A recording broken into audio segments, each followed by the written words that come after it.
Seojin bekerja sama dengan sekretaris pribadinya untuk menutupi insiden kematian ayahnya.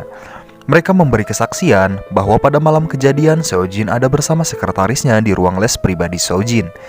Setelah kematian ayahnya, Seojin akhirnya resmi diangkat menjadi direktur SMA Seni Cheongga. Setelah harapannya tercapai, Seojin kemudian meminta suaminya Ha Yoon Seol untuk pergi dari rumah mereka. Pertengkaran antara Yoon Seol dan Seojin didengar oleh Eun Byul. Eun Byul mendengar bahwa kedua orang tuanya telah bercerai. Eun Byul histeris dan meminta sang ayah untuk tidak pergi dari rumah. Eun Byul pun mengancam ibunya, jika ibunya tetap mengusir ayahnya, maka ia pun juga akan pergi dari rumah meninggalkan ibunya. Eun Byul melakukan itu semua karena ia tidak ingin seperti Bae-rona yang tidak memiliki seorang ayah. Menjadi seorang direktur, Seojin langsung menempatkan guru Maduki, yaitu wali kelas Ha Eun Byul, menjadi manajer sekolah bagian art, menggantikan posisi Seojin sebelumnya. Posisi itu ia berikan agar Maduki bisa leluasa membantunya memanipulasi nilai ujian Eun Byul. Sementara itu, di lain sisi, Jo Dante juga memberi uang suap pada Maduki untuk membocorkan soal ujian semester SMA Seni Cheongga pada anaknya yaitu Seok-kyung. Jo Dante juga bertemu Logan Lee atas perantara Oh Yoon Hee.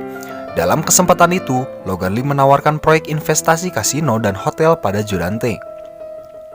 Tanpa Jo Dante sadari, tawaran investasi itu hanyalah tipu daya Logan Lee untuk menghancurkan bisnis miliknya.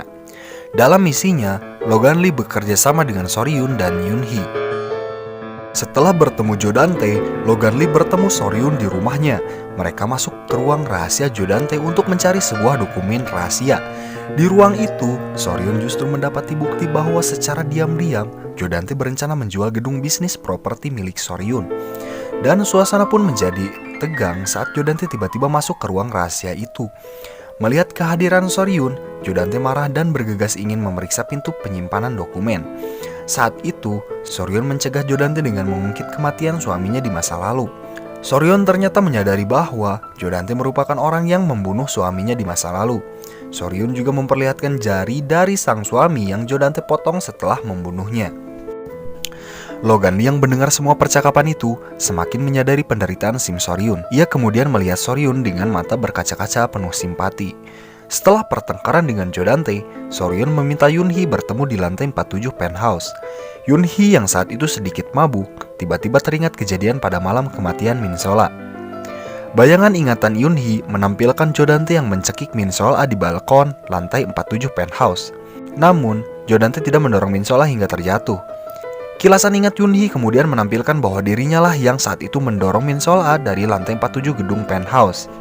Saat teringat kejadian pada malam kematian Min Sola, secara bersamaan, Soryun muncul dan mengatakan pada Yoon Hee bahwa dirinya merupakan ibu kandung dari Min Sola dan episode 16 pun berakhir.